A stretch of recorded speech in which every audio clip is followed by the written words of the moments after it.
Welcome to Plain Talk, where I don't know if I should start off with an amusing anecdote from the North Dakota State Fair that happened over the weekend. You guys want to hear this? So my guest, by the way, Chad Oban, co-hosting, Adam Goldwyn, chair of the North Dakota Democratic Party, who came on to talk about serious matters like us getting a new president, or new presidential candidate, I should say. Eventually, we'll get a new president. But, so I'm out at the North Dakota State Fair. One of the things I like to do, I like to walk through, like, the booths and stuff. I like all the little gadgets, you know, like it slices, it dices, it does your taxes. I don't know. I kind of love that stuff. Less so than my pillow booth. But, so we're walking along, and there's a guy, they're selling like some sort of like an eye treatment that's supposed to like get rid of the bags under your eyes and stuff.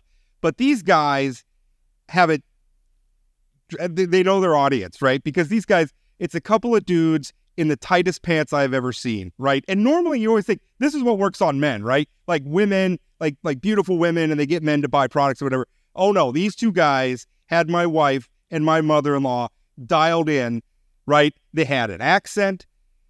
At the end of the transaction, the one guy told my wife he was going to miss her and all this. We bought $200 worth of eye makeup. That's the send up from all this. That's what happened to me out at the North Dakota State Fair. That's impressive salesmanship. I like that. It's fantastic. I mean, good. I couldn't even be mad. Like I was so impressed. He even was a little bit on me too. He's like, you know, you must look into computer screens a lot.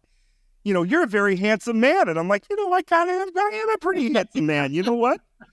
What do you got back there? What kind of deals you guys running? And why did CNN not bring you back for a second interview? If you're, you know, we talked about the fact that CNN had you on once and they never had you again. There's some concern about his space for radios. Yeah, nobody.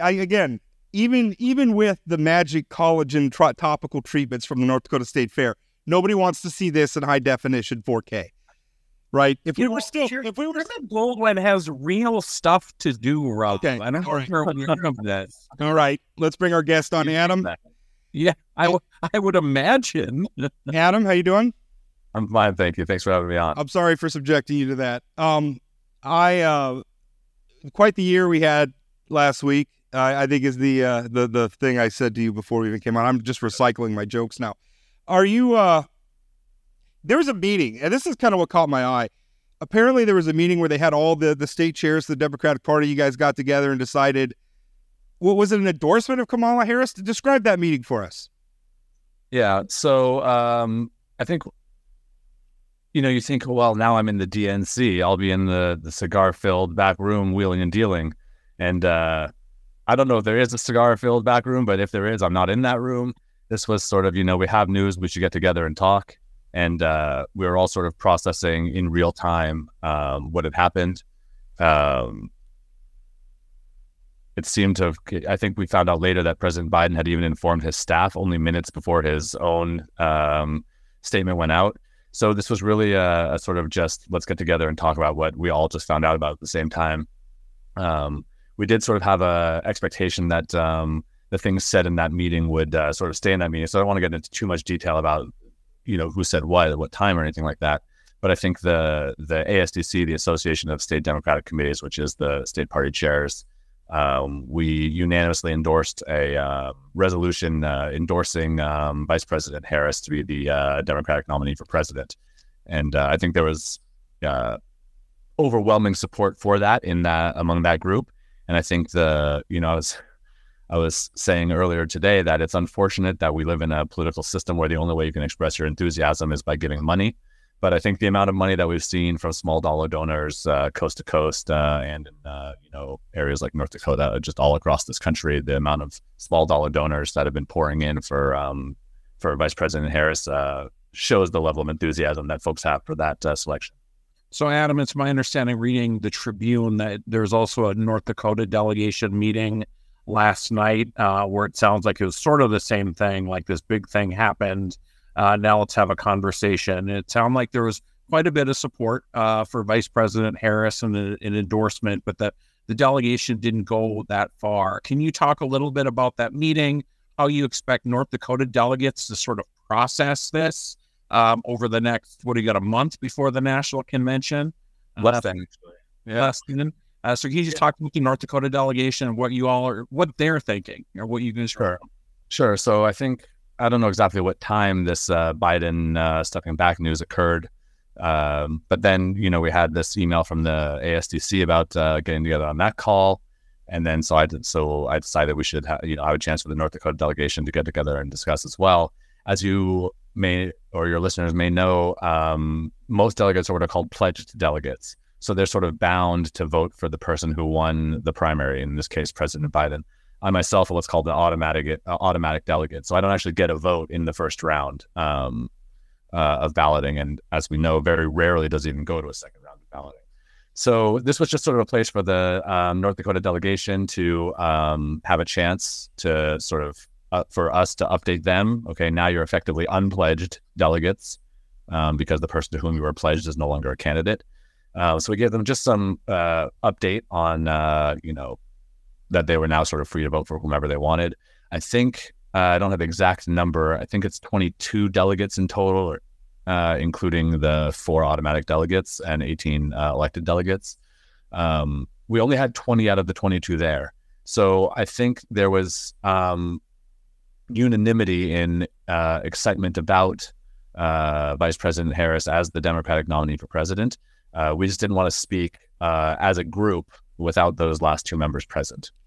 Do you, it was one of the, I guess, talking points that has emerged since this happened from Republicans is that Democrats are being undemocratic by sort of pushing their candidate aside and just coronating, and this is not me arguing it per se, but just, sort of coronating a replacement without having a real competition. Now, I guess I wrote in the column today, I could see where maybe, although it would have risks, we're having a competitive process, even on a short timeline.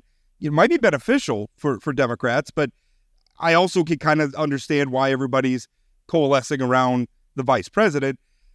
Can you talk about that a little bit? Like what's your response to I guess, the criticism that, you push the candidate that the delegates voted out of the way and chose someone else instead?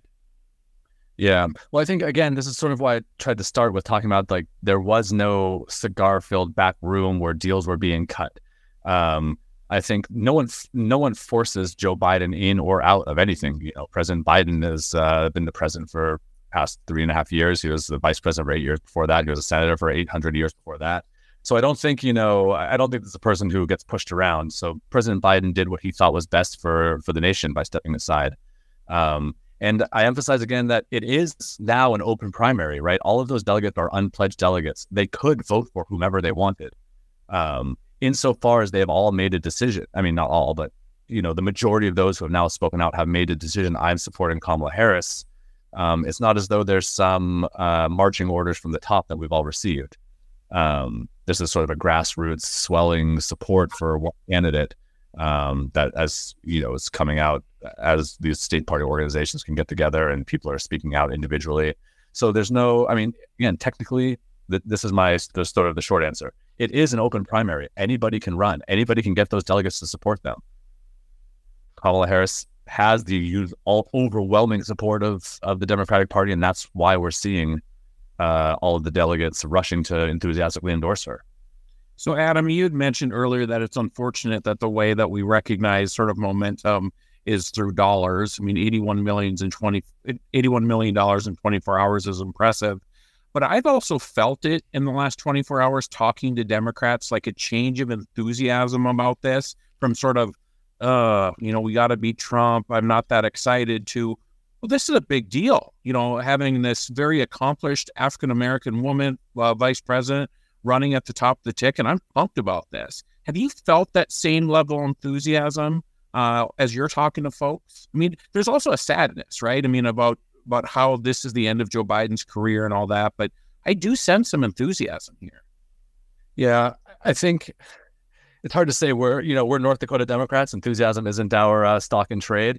And, me personally, once you're involved in politics for a while, I always think that, an enthusiastic vote counts for one, just as an unenthusiastic vote does. So I think that there's broad surging momentum and excitement for Kamala Harris, but I keep thinking to myself that, campaigns are an emotional roller coaster. To say I'm enthusiastic because Joe Biden nailed it at the State of the Union, and that I'm devastated because Joe Biden didn't do well at the debate, and I'm elated because I think our odds are improved by, some random thing that Trump said about loving Hannibal Lecter and sharks and boats and whoever knows what the hell he's talking about, right? So I try to sort of constantly say, like, let's just keep an even keel through the ups and downs of any political race at any level. And, fundamentally, I think the work hasn't changed, right? The job is to advocate for democratic policies that I think that we think will help improve the lives of North Dakotans and people across the country, talking to voters, getting our mailers out, getting our digital out, getting our field organizers out. So I think, there is a huge surge of enthusiasm, but enthusiasm, it can come and go. Really, the work remains of turning out our voters on election day and persuading persuadable voters that we have the policies that can help them. So I'm enthusiastic. I'm excited. I honor and recognize the momentous decision that President Biden has made in not seeking re-election. But I think the important takeaway for me is that, fundamentally the work of winning an election remains the same, and that's day in, day out, shoe leather work. One thing, going back to the process of selecting a new candidate, which isn't official until the convention. In order for for voters to have a choice, first, other candidates have to put their names forward. And so far, it seems like every possible name that could have maybe put their hat in the ring as well has endorsed Kamala Harris or said they don't want to run. I think Joe Manchin flirted with it for a hot minute, but that's out the door now. He mentioned very quickly on this one. He mentioned very quickly. Yes. Went from maybe to no. Yeah, that was quick. He and so I guess that's part of it too, right? Like there can't be a competition, there's no choice. Hey, Kamala, has a lot of sort of built-in advantages. A big one being that she gets to inherit the Biden campaign infrastructure, in terms of the fundraising and everything. My understanding is there's not a lot of paperwork that needs to take place to just move her to the top of that ticket. So I guess the thoughts now turn to who did she pick as her running mate? And this seems very intriguing to me because she's got some real weaknesses. You look, there was a poll not that long ago, a head-to-head matchup with Donald Trump.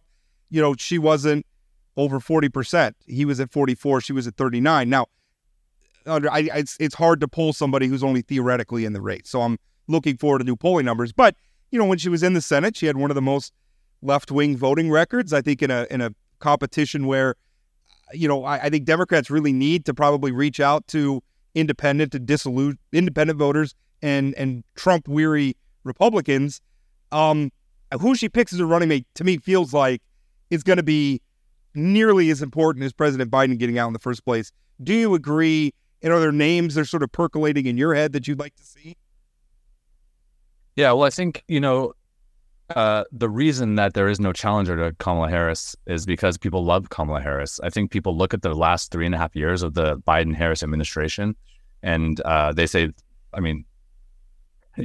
Republicans are always trying to say, you were better off 4 years ago. I'm like, no, I wasn't. I was locked in my house, trying to avoid a mass death event while unemployment spiked and the stock market plummeted. And, how is my life better? And we've seen over the past 3.5 years that what the Biden-Harris administration has done has created a level of stability, not only in the economy, but also in the level of political discourse that has been extremely reassuring to those disillusioned Americans and people who are tired of the insanity. And, overshadowed in President Biden's debate performance was the complete insanity of what a 38 times convicted felon, adjudicated rapist, multiple times sanctioned business fraud former president was saying, which was crazy nonsense. And I think that's where, the enthusiasm for President Harris comes from, Vice President Harris's candidacy comes from. I think people are just genuinely enthusiastic and excited about the prospect of continuing the Biden-Harris legacy with a candidate that they feel is up to the job. So, it's not that those other candidates were forced out. I think if you talk to people like Gretchen Whitmer is excited about a Vice President Harris presidency. All those potential rivals, they want President Harris. And, I think about myself, obviously at a much lower level, running for North Dakota State Party chair. I was looking around and saying, like, I enthusiastically hope that someone comes along and I say, that person is the better person for the job. And I think that's what Democrats, leading Democratic contenders for the presidency have been doing. They looked around and said, like, that's the person for the job. And so I think that, that's why there's that groundswell of enthusiasm. I think as far as the vice presidential candidate goes, I don't have any particular insight. The chair of the North Dakota Democratic-NPL is typically the first call on Vice President Harris's list for when she needs political advice. But I think, the obvious names have risen to the surface. Gretchen Whitmer out of Michigan, Josh Shapiro out of Pennsylvania, Tony Evers out of Wisconsin, Senator Mark Kelly out of Arizona, Roy Cooper out of term limited governor of North Carolina. So I think it's, trying to offer some, as many times competent political campaigns do, right, to try and show some geographic and ideological diversity within the party. Adam, the Republicans are now running the oldest nominee in the history of our country for President of the United States. He goes up on stage. He often shows his age. He forgets what he's saying. He says craziness. But for some reason, Donald Trump gets a pass. Do you think that pass will no longer be given now that Joe Biden's sort of out of the picture? I mean, do you think that, maybe, you alluded to it earlier with the sharks and the batteries and whatever that stuff was. It just seems like that's Trump being Trump and everybody just allows him to pass with that stuff. Do you think now with a different candidate, maybe who doesn't have the gaffes that Joe Biden does, and frankly, Joe Biden did show his age, right? Do you think there'll be more attention on Donald Trump? Yeah, I think there certainly should be attention on Donald Trump and his mental capacity, even leaving aside his mental capacity, his lack of capacity for any sort of ethics. He is the oldest candidate ever run by a major party. And I think, Donald Trump has not gotten a pass. Donald Trump is loathed, and rightly loathed, by a vast swath of this country. And I think part of the enthusiasm and groundswell of support for Vice President Harris is really what I've started calling like a national unity government, just as we saw in France 3 weeks ago, right? Almost the entire political spectrum united to keep the far right out of power because of a lack of ethics and a sense that crony corruption, insider dealing would come to power. And I think, Donald Trump has not gotten a pass. Donald Trump is loathed, is hated by a huge portion of this country. And that's why, there's been such a groundswell of support for Vice President Harris. So I hope that the press and voters and citizens continue to pay attention to the complete unfitness of Donald Trump, not just because of his age, but because of his mental state and because of his lack of core values, right? Even when he was running 8 years ago, the lack of core values was the corruption. All of those things were at the forefront of many voters' minds. And, we all know he lost the popular vote. And if it wasn't for, a few thousand votes in a few key states, that election would have gone another way. It's interesting. I'm going to be interested in seeing the polls to see if your contention is true about Donald Trump being loathed by a vast swath of the country, because while he is certainly divisive and polarizing, he was running, he was just about, in terms of approval, was right along with Joe Biden. And maybe some of that is, Joe Biden's age-related issues or were distractions that allowed people to sort of do some whataboutism with the things that Trump would say or do. But I'm interested in when we because Kamala Harris, frankly, has not polled that much better against Donald Trump. Now, again, you're polling a theoretical matchup, and there's problems with that. So I'm going to be very interested in starting to see some data emerge about whether or not she can do significantly better against Donald Trump. Because, well, you're right, Adam, there are plenty of Americans that loathe Donald Trump. How do you grapple with the fact that about half the country does not, or at least is willing to make enough peace with him to vote for him? I mean, that's where we're at as a country right now. So how do Democrats bridge that gap and sort of eat into that support for Donald Trump? Because it seems to me like you're going to need to do that to win. Yeah. I mean, data is, of course, important, but, I sort of refer to what I said earlier about enthusiasm. data, it doesn't change fundamentally what we do, right? We talk to voters about the policies that help working people across this country. We talk about the accomplishments of the Biden-Harris administration. We talk about the vision that President Harris has going forward. And we hope that the American people, make a decision based on what I think would be, in their best interests. So data is, of course, important, but, it doesn't fundamentally change the work of campaigning.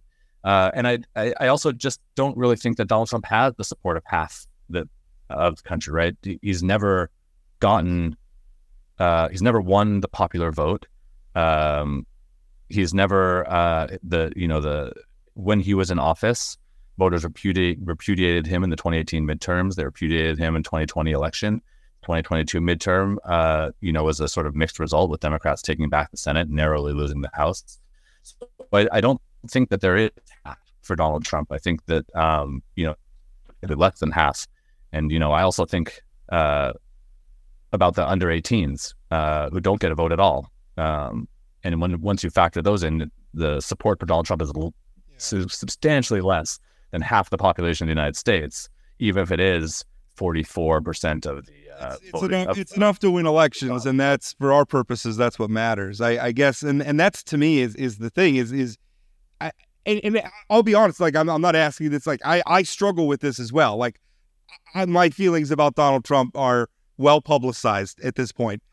And so, I mean, I look at this and think, how is this where we're at? And I kind of felt, I mean, all due respect to Joe Biden, and not necessarily, I mean, at this point in his career, I'm thinking, how is this guy? How is it these two people? That's where I was a couple of weeks ago. I'm glad we have a better option on one side of the ledger. Although if we're talking about enthusiasm, I'm still not enthusiastic about any of these candidates.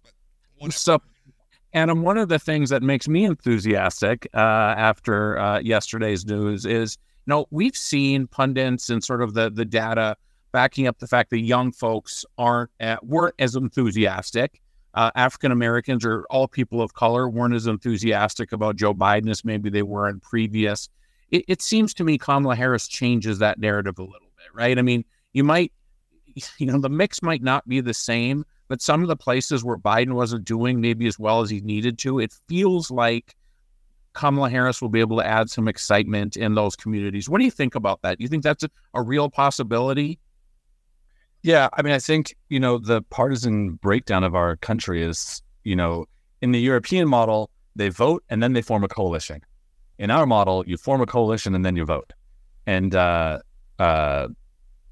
think that the broad-based Democratic coalition will carry the day. I do believe Kamala Harris will win this election. I believed Joe Biden would win the election. Right. I think that, the partisan breakdown is such that we're not going to find ourselves really ever again in a sort of Ronald Reagan wins 49 states scenario. And I think, a blowout election now looks like, 10,000 votes across a couple of states, right? So I think people are, especially Democrats, right, who really fear a Donald Trump presidency, are sort of really hoping that somehow there's a magic bullet, there's some sort of magic elixir, some sort of Avengers superhero is going to come down and we can be up 80% in the polls and we don't have to worry anymore about now until November and we can just take a deep sigh of relief. That's not going to happen, right? We could be running there's no citizen of the United States who is president eligible who could be winning this race by huge numbers. That's just the partisan nature of our environment.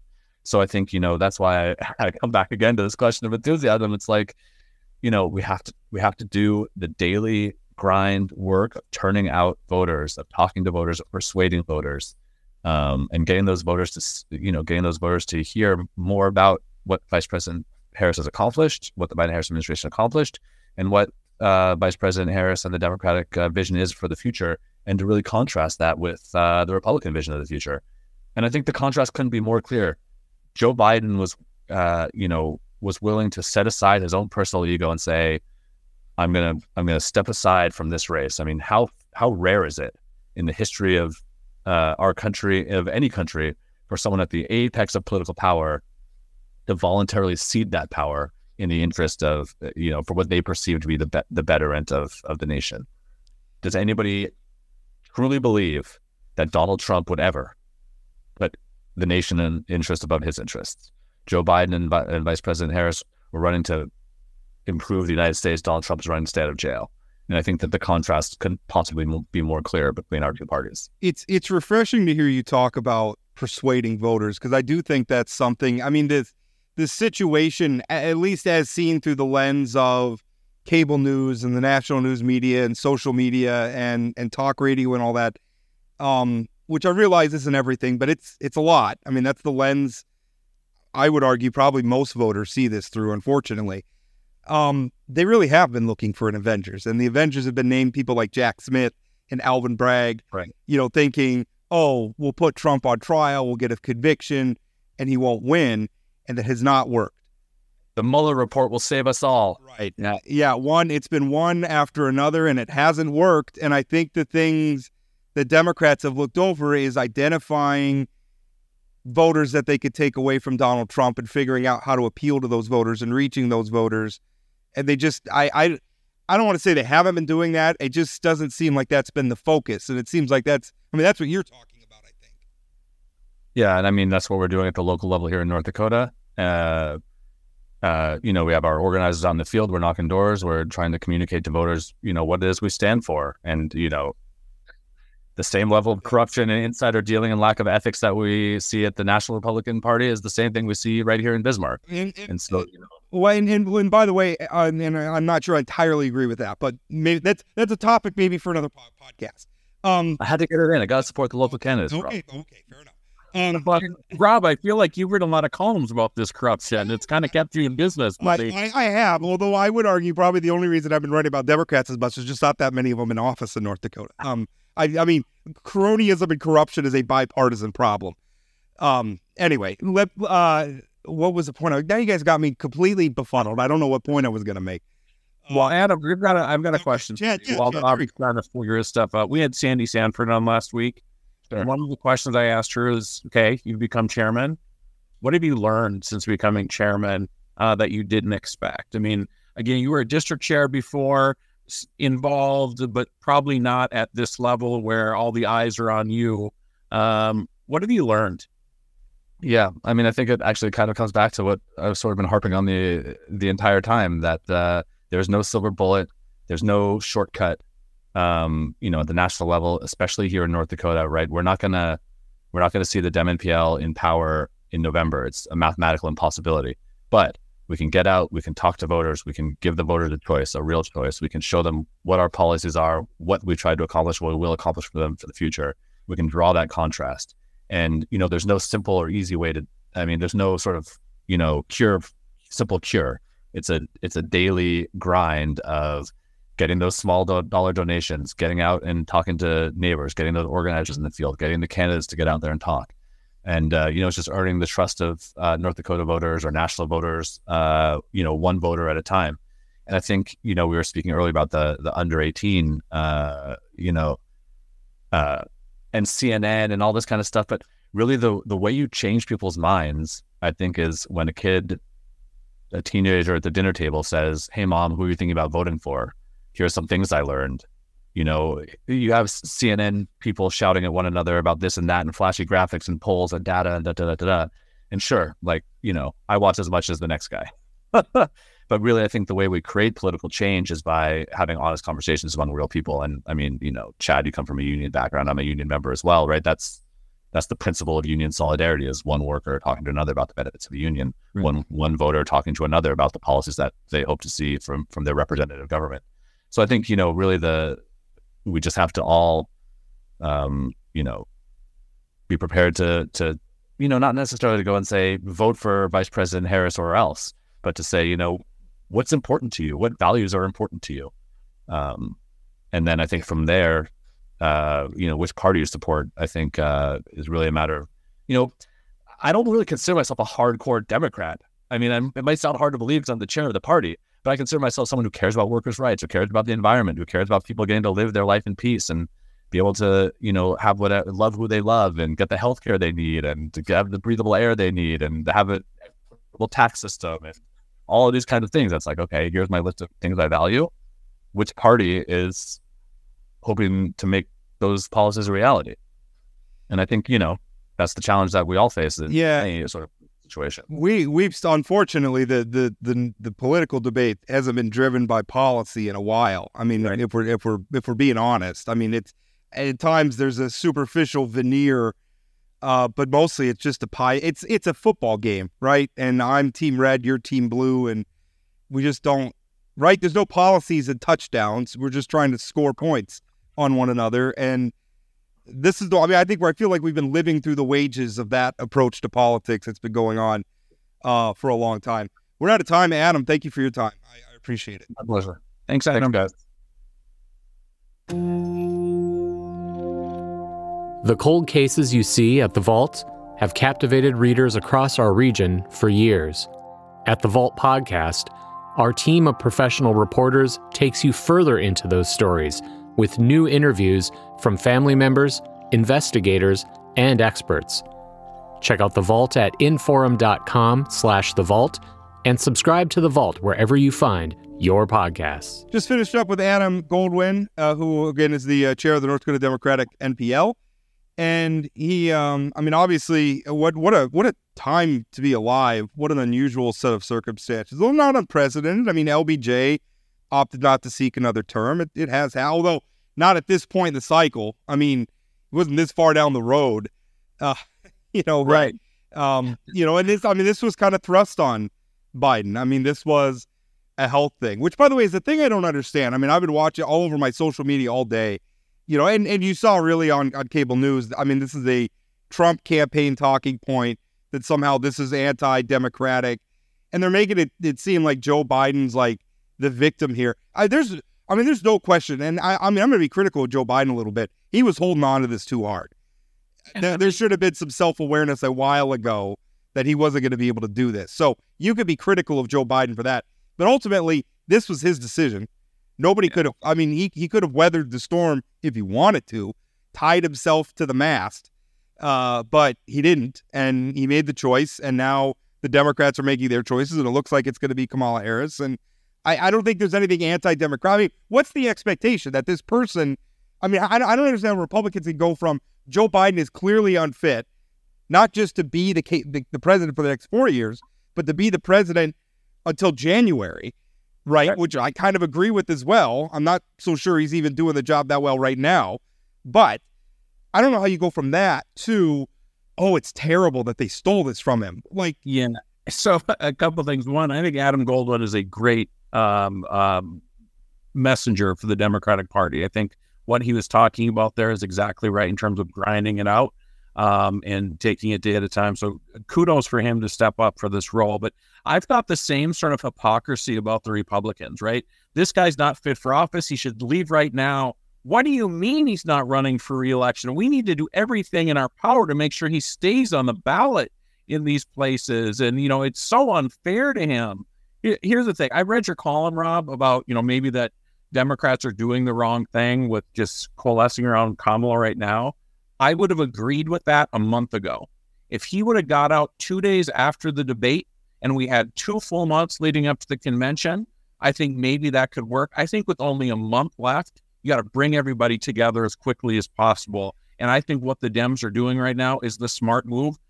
Do I think Kamala is the perfect candidate? Of course not. But I think she gives Democrats a better chance to win than Joe Biden did. And I think it comes down to getting young people and people of color out to vote in November. That's what it's going to come down to. Adam's contention that Joe Biden could have won this election. He's wrong. So yes, Kamala Harris, all her flaws, acknowledging all of her flaws gives Democrats a better shot. Although I disagree with you a little bit. I don't think it's going to come down. I mean, listen, Donald Trump is making inroads with black voters. He's making inroads with young voters, surprisingly so. Against Joe Biden. Against Joe Biden. And we will see how that flips it all. But I think that's the point. That's my key. Yeah. She needs to bring those people back if she has any chance to win this. I think, well, yeah. I mean, I think she's also got to make inroads with the sort of people who are considering voting for Donald Trump. I think she's got to take some votes away from Donald Trump in key states. I think she's got to do it. This thing where Republicans and Democrats are winning, and it just becomes like nobody's trying to reach across, nobody's trying to build a coalition. It's just I'm gonna fire up my base and get them to the polls. That continues to be a race to the bottom. I think she's got to do better than that. Yeah, and so there is the political science case that there's no persuadable voters left in this country, right? And I would suggest in a Biden-Trump race, that might be the case. I think in a Harris-Trump race, it might be a little bit different. That Nikki Haley PAC came out and pledged support to Kamala Harris. I did not see that. Well, that's very interesting. Nikki Haley voted. I'm forgetting the specific name of it, but it was supporting Nikki Haley. And by the way, what a great line from Nikki Haley herself, who said that if Donald Trump is the nominee, we're going to have a female. Well, wait, what was it? We're going to have a female president, and it's either going to be Nikki Haley or it's going to be Kamala Harris. Yeah, that was kind of the thing, and And here's the deal. Kamala Harris has some chops, too. I mean, I look forward to seeing her up on the stage if Donald will meet her up there. I also think the idea of J.D. Vance debating Mark Kelly or Josh Shapiro or Pete Buttigieg also, I think, would be must-watch TV. Did you see Pete Buttigieg on Bill Maher's show? I saw some of it, or the clip. About why he was kind of talking about J.D. Vance and like why all these sort of, I think what we would have thought of 5 years ago was these very liberal tech industry moguls, why so many of them are kind of breaking towards Donald Trump. And some of it, I mean, I don't like identity politics. And frankly, I think you Democrats are too obsessed with it. But he kind of said they're rich guys, and the Republican Party traditionally does good things for rich people. Now, I don't know that breaks down perfectly when you look at, if we roll back the clock 10 years, I mean, there's a lot of rich people that give a lot of money to the Democratic Party. Right, but there's a lot of tax cuts that Trump passed that helped a lot of rich people in this country, too. I think, I don't even know that it's so much that. He's got to do it a broadside against conservatism generally, but I think it's really, Donald Trump can be bought off. They have lots of money. Trump can be bought off. If you're a billionaire, that's got to be looking pretty good to you. Right. But don't you think like a Josh Shapiro, that changes Pennsylvania. Him being the governor of Pennsylvania. Mark Kelly gets in Arizona. That changes Arizona. I think Mark Kelly's the pick. I think, Navy fighter pilot, NASA. He's an astronaut. He's an astronaut. He's an astronaut. It didn't work for John Glenn too much on the national stage, but as a VP and also to kind of bring to the fore something that Democrats, I don't think have been very good about. And I want to say this because I don't have a problem talking about America's warts, our racial warts, our gender warts, whatever. Democrats are not good enough at being patriotic, though. And it's not me saying that Democrats aren't patriotic, but sometimes you cede the flag waving to Republicans. I think that's fair, but I also think it's not that Democrats are less patriotic. It's we're more uncomfortable. I didn't say less patriotic. Understood. Not as good at communicating their patriotism. Right. And I think that's a fair point. And I think sometimes it's because progressives might be a little bit more willing to look at the warts of the country and not just blindly say whatever America has ever done is great. Yeah. I also think Mark Kelly helps on the border. He's been critical that not enough has been done on the border as well. And I think that he'd be able to push that a little bit. So yeah.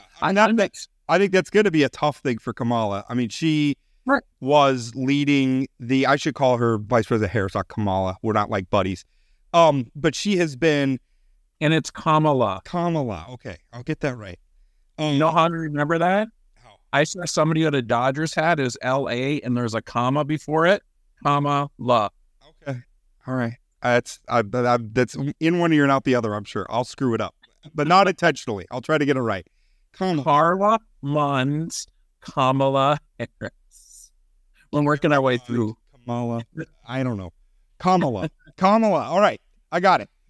She was Biden's border czar at a time where 70% of the country is saying the border's a crisis. Yeah, no, I think that is a problem for her, right? But I think the border is going to be a problem for Biden too, right? Yeah. And so I don't know that changes it that much. And by the way, hey, thanks, Joe Biden, make me the border czar. I mean, talk about a terrible political assignment for Kamala Harris. That's a tough nut to crack. It is. It's really an intractable issue in a lot of ways. But I'm with you. I really like the idea of Mark Kelly, although part of me wonders, I mean, the gap in Arizona, I mean, Biden's really behind in Arizona. Maybe Pennsylvania is more important. Well, and I also think the other thing in Arizona, got more electoral votes too, don't they? Yeah, Pennsylvania does have more than Arizona. And the other thing is, I mean, it is a competitive Senate seat. And I read somewhere, every Democrat president wants to remove a competitive Democrat. I mean, they'll be able to appoint a Democrat for the short term, but what does that mean in the next election when Kelly's? Well, is it Arizona's governor a Republican? Yeah, so they'd be able to appoint a Democrat to replace Kelly, but then 2 years later, he would have to run, or that seat would be up. But the appointee would be up for election. So wait, they would appoint a Democrat or a Republican? Oh, so what I'm saying is Governor Hobbs would replace Mark Kelly with a Democrat, and then that seat would be up though in 2 years. Why would a Republican governor replace Kelly? They're the Democrat governor. Those are okay. That's what I was getting Governor Hobbs is a Democrat. Why did I don't know why I thought the governor of Arizona was a Republican. Okay. Well, she's the one that beat what's her name, Carrie Lake. Okay. That's right. I don't know why I didn't know that. Okay. Yeah, so it'd be a Democrat appointing a Democrat, but it still creates an open seat in 2 years, right? That's right. So we'll see, though. I think Shapiro would be good. I love Governor Walz from Minnesota. I just don't think that brings enough to the table. Kelly or Shapiro seem like the obvious picks to me. Oh, Buttigieg. I'd love Buttigieg, but I don't know that the country's ready for a female African-American president and a gay vice president. But what do you think about the fact that Kamala Harris is an African-American woman and how much of a drag that potentially could be? I honestly think it more of because I did to your point about the constituencies that Democrats need to shore up. I don't think it's going to be that much of a drag on her. I think it's going to be a plus. And the reason, because there are demographics that Donald Trump's been eating into inexplicably. I don't understand that. And I would like to maybe read some books or something about why that's happening. But I think she helps in places where Democrats have been hurting, and the sort of people who are going to care about the fact that she's a woman and a black woman, and she's also got some like South Pacific heritage or something like that. I think so. Yeah. The sort of people who are going to care about that probably weren't going to vote for a Democrat anyway. So right. I also think she helps with suburban women as well. I mean, she's obviously been out there leading on the abortion stuff for the Biden campaign. I think her going out and talking to suburban women about that issue could potentially be. Because that issue's been very quiet, and every time I hear Democrat, somebody was telling me that earlier today, and they were like, well, she's a woman, so she's going to be able to talk to this issue, and Democrats are just going to take it to Republicans on abortion. First of all, I don't sense the abortion issue has not been as prominent this election year as I was led to believe. And also, it's a very confused issue right now when you look at that Donald Trump has moved his party into the center, towards the center, I should say. He's trounced. I don't think people believe that, though. I mean, on one hand, he's saying, I moved the party to the center, and then appoints a vice presidential nominee who wants a national abortion ban. I mean, I don't know how that's moving the party to the center on abortion. Yeah. But I think the other thing that she can do, again, it's about turning out folks. Are suburban women going to be more excited to go out and vote for Kamala Harris than they were for Joe Biden? Probably. Yeah, I think that's probably a fair point. I don't know that this race is going to be decided by abortion.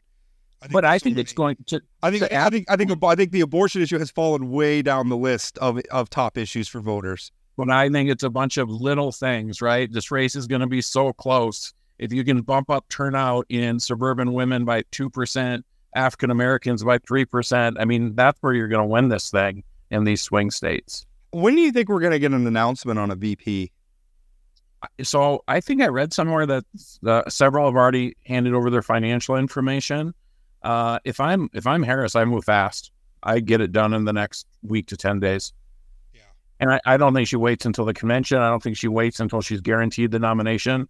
I think she does it as soon as possible. Consolidate the one thing, and the one like so when I was arguing that it might be good for Democrats to have a competition, part of me was thinking is deprive Donald Trump of attention. Right. Because that's what he does, is he just dominates news cycles. And so if you have this competition going on and everybody, I mean, that's kind of what he did with his VP pick, right? Everybody was talking about it endlessly. Who's it going to be? Doug Burgum, J.D. Vance, who knows? I mean, I feel like Democrats have to do some stuff like that to like occupy some news cycles and keep the wind in their sails and out of Donald Trump's sails. Yeah, I mean, the only thing, I mean, I think Democrats at this point want this election to be about Donald Trump, right? This needs to be a referendum on Donald Trump, which is easier to do now that it's not Joe Biden. But I also... That's such an easy thing to say. I mean, and I get why you want to. Like, he's a big old target. But the problem is he's been convicted of felonies. He's been charged in all the things that have been exposed. What else are you going to say about him that's going to change anybody's mind? I think that's a very fair point, Rob. But something else that I think you've mentioned in the past, or maybe we've talked about it, is if all the attention is on the Dems, Trump also gets antsy. He starts saying crazier stuff, right? To try to break through the cycle. And I think it is, let's remind people of, Adam brought it up, the debate, the focus was on Biden, rightfully so. But it's not like Trump was out there, making much sense. And so I think the more focus you can get on, I mean, honestly, if you would just get a transcript of like one of Trump's speeches, go back and watch his speech at the convention. Yeah. Like the first 20 minutes, admittedly, riveting, right? This was a president who was nearly assassinated, and he was talking about it. And as much as I dislike, I empathize with him for those 20 or so minutes. But then he should have shut up. But then the other 75 minutes that we were subjected to was, Trump playing the hits. And go listen to that and ask yourself, is that who you want to be leader of the free world? Right. And again, if it's not Donald Trump, if it's not people having preconceived notions, it's just Trump being Trump, they would think he was a raving lunatic saying this stuff if they just read the transcript and didn't know who was saying it. I think this race, Kamala Harris... There we go. Kamala Harris has to make it to some degree. It really has to be about her, and it really has to be about, I think, some ideas. And I think in some ways she's got to knock some of the hard edges off of the liberalism. I mean, at some point, like I feel like progressives are just going to have to swallow a pill here. She can do that too with the prosecutor stuff. I think her being a prosecutor, Trump being a convict, I think she can sort of be try to be the tough on crime sort of angle here. It seems like it's right there. I mean, I know there's liberals who don't like her because of her time as a prosecutor. But if it's just, I'm just worried that if it's just, look, Donald Trump's a crazy person, don't vote for him, you're going to lose that election.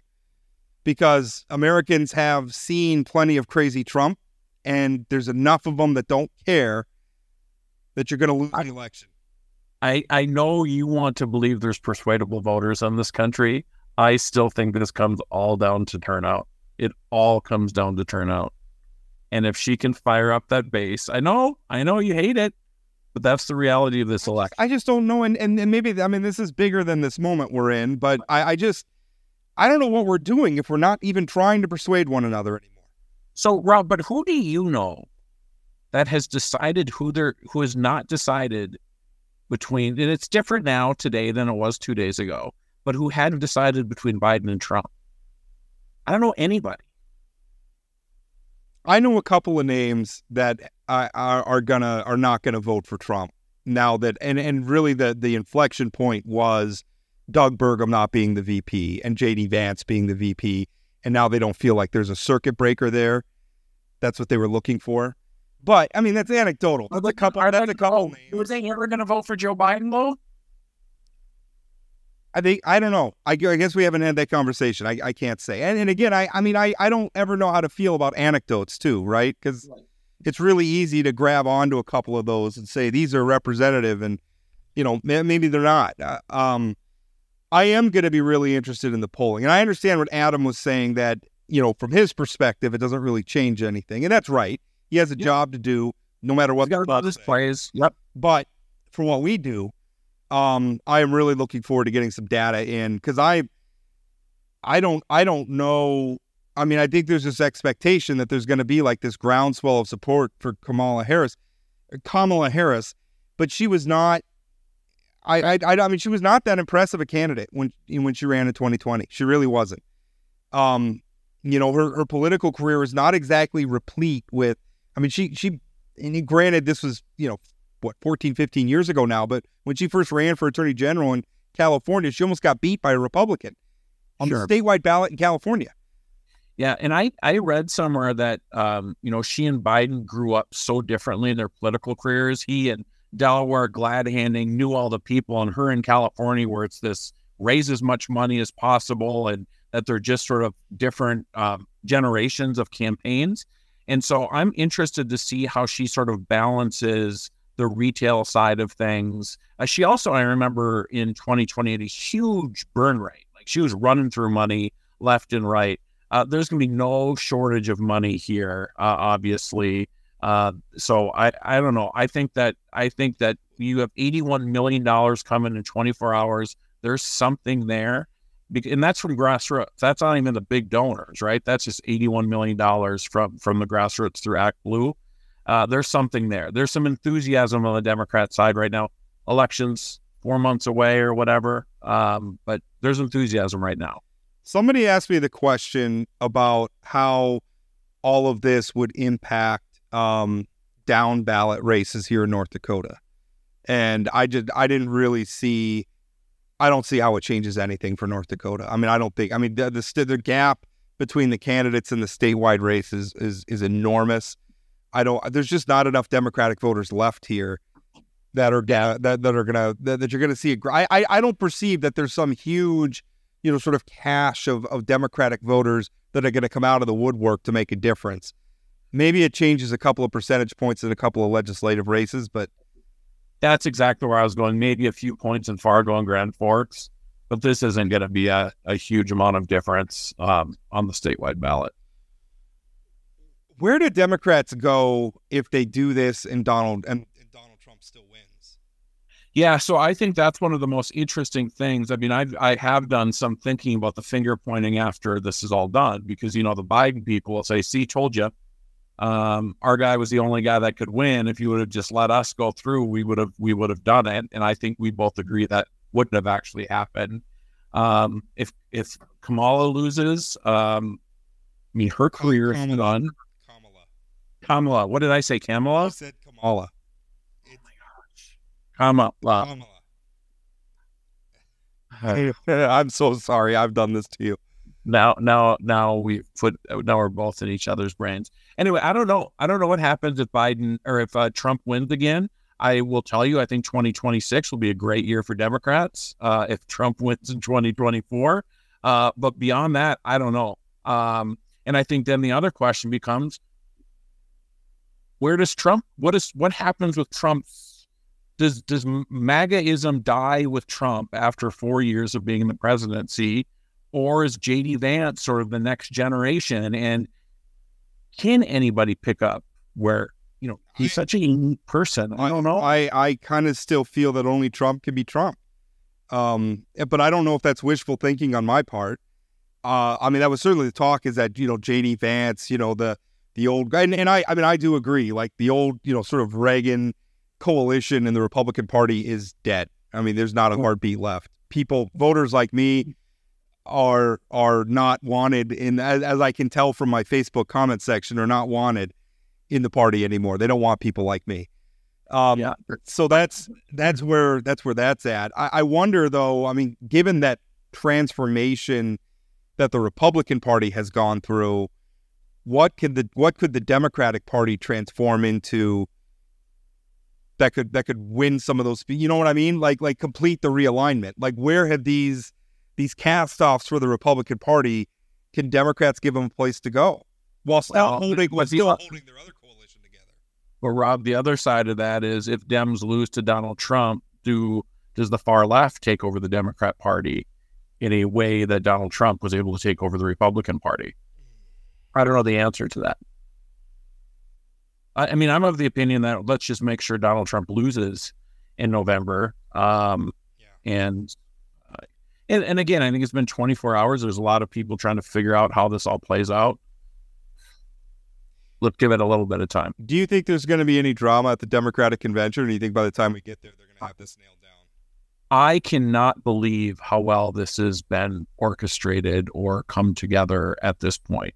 I mean, I don't see the drama. Especially since it wasn't like staffers were being given the roadmap ahead of time. By all accounts, they all learned about the same time the rest of us did. And then you had all these elected officials just sort of, I don't want to say falling in line, but sort of saying, okay, this is what we got to do in order to win. Maybe that's what lends itself to the Republican talk, which I don't agree with. But maybe that's where they're saying all the fix was in. There's a lot of Democrats for the last month wringing their hands saying, why isn't there any movement here? Right. And I think that Democrat electeds and whatever were giving Biden room to make the decision on their own. And then he did make the decision on his own. And then it just one after another. And, over leading up until this weekend, there's some tea leaves being dropped, some Obama stuff. So, it just felt like this was going to be the weekend to make the decision. I also think all the people for calling for Biden to drop out helped make it sure that Joe Biden couldn't get elected president, right? If everybody just would have said everything's fine after the election, maybe he could have recovered, or after the debate, maybe he could have recovered. But once you got a third of the House going after him, I mean, what were those people going to do? Just kidding. He's okay now. Yeah. Well, and also, I mean, it was kind of the dog that wasn't barking, too, where you weren't seeing Barack Obama come out of the woodwork and go to the mattresses for him. You weren't seeing Nancy Pelosi do it. You weren't seeing Chuck Schumer doing it. Now, they weren't necessarily coming out saying resign, but it was the dog that wasn't barking there, which to me was saying this guy's toast. Right. Yeah. And ultimately, Joe Biden made the right decision. And the Republicans have Donald Trump, the oldest nominee in the history of this country, at the top of their ticket. I mean, if we're concerned about Biden not being able to do the job when he's 81, I think those same people should be concerned about if Donald Trump can do the job when he's 80 years old. It is going to be interesting to see the extent to which Democrats can turn the age thing on its head now. Because, I mean, all along, I was consistent in saying they're both. Right. They're both, neither of them. Joe Biden was clearly more infirm than Donald Trump. There's just Trump's more vigorous. But I always think of like those famous photos where you have like Barack Obama at the beginning of his term, of his presidency, and at the end. The photo of George W. Bush at the beginning and the end. These are vigorous, relatively young men when they served in office, and the toll it took on them physically, what they went through, George Bush with, obviously 9/11 and Iraq and Afghanistan, and then Barack Obama, still Iraq and Afghanistan and the financial collapse. And I mean, being the president is a horrendously taxing job. And I don't think somebody who's going to be 80 years old while they're in office is up to it. And again, you watch the video of Biden at 76, 77 compared to 80, 81. There's a difference there after his 4 years in office. Like really, really. And it can happen quickly. And not to, make it like bring in a sports analogy, but how many times do you see a 35, 36-year-old baseball player and like in the middle of the season, they just can't hit a fastball anymore. They can't catch up. Can't catch up to a fastball anymore, right? And can't cheat on the breaking. It just happens. That's right. How it is. And it's sad, and we don't have to like it. But in the end, Father Time comes for us all. That's where we're at. All right, we're going to put an end in this one. Coming up on Wednesday, last week we had Chancellor Mark Hagerott on to talk about what's been going on out at Dickinson State with the nursing program. This time around, we're going to have one of the nurses from the program on the show. Trista Keith is going to be on, obviously, to give the other side of that. That's going to be an interesting conversation. And then coming up on Friday, we're actually, the Ethics Commission is going to be looking for new members, and they want to get that word out. And so I think somebody from the Ethics Commission, they called and pitched me on coming on the podcast, and I thought that would be a great idea because we have two conversations. And it's always tricky talking to them because they can't talk about what they're investigating. Like by statute, sure. They can't bring it up. Right. But the Ethics Commission has been in the headlines a lot, and it might be a good time to remind voters of what they've created at the ballot box and what it is they're doing and what the plans are, and also get it out there that this is something people who are interested, you could apply and you could potentially serve on this commission. And I'd love to hear their take on campaign finance violations, if those things should be under the umbrella of the Ethics Commission. It was funny. So Rebecca Binstock is the one who called me, and she told me that I wrote a column about that. And then 2 days later, the Ethics Commission asked for some drafts to start being written for those sorts of rules because the Constitution do that. Now, I think the ethics, even though they have constitutional authority, I think the Ethics Commission needs to be cognizant politically a little bit, make sure they're getting the legislature on board as well. I mean, if you want these things to be functional and you want them to work, you got to build a coalition around them. So hopefully that's what they're going to do. But anyway, that's coming up Friday. Really looking forward to the conversation on Wednesday. Thank you so much for listening. We'll talk again.